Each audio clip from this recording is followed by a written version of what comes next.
Hi friends, welcome back to another session of EC Made Easy. I am Sandeep. We are in our second section where we are looking into basic circuits.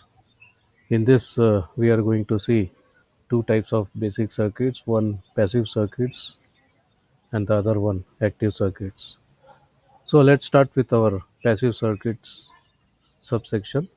Here we are going to see some circuits which are made up of passive elements like resistor, capacitor and inductor, their combinations. So let us start our journey with the simplest possible thing called the RC circuit. Here we are going to use a resistance and we are going to use a capacitance for our purpose. The operation of resistance is to resist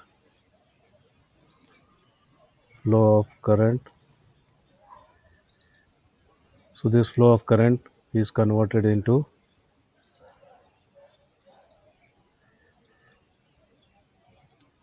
heat and that gets dissipated. And the purpose of capacitor is to oppose the flow of current.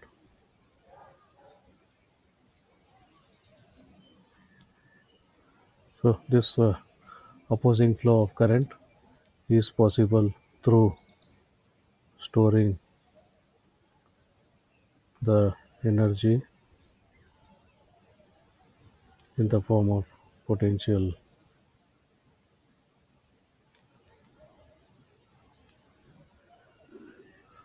So through the charges. So in our basic elementary section, we have seen the working of each of these.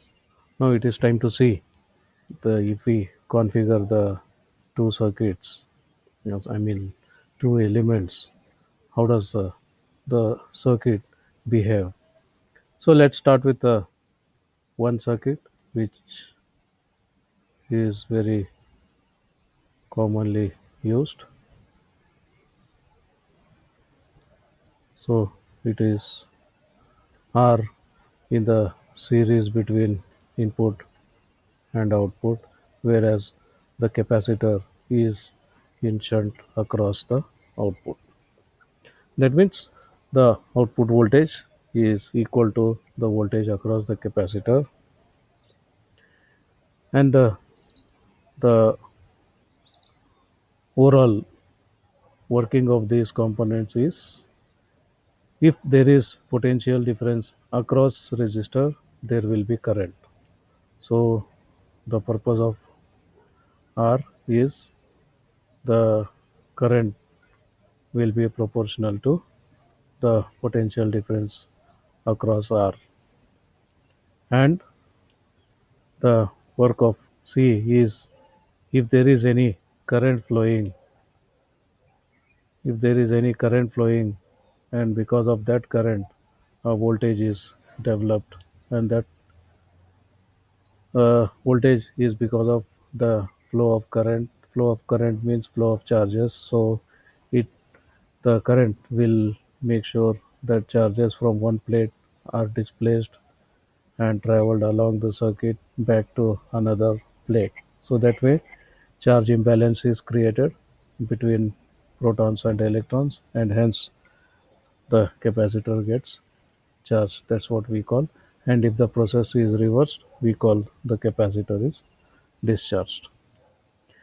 Okay, as we have seen the step response of this circuit, if input given is a step input, that means at t equal to 0 the input suddenly changes to V.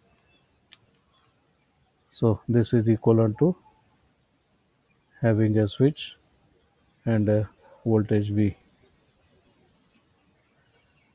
So at t equal to 0 the switch is closed, That means till t equal to 0, there was no voltage applied, and at t equal to 0, V gets applied across the circuit.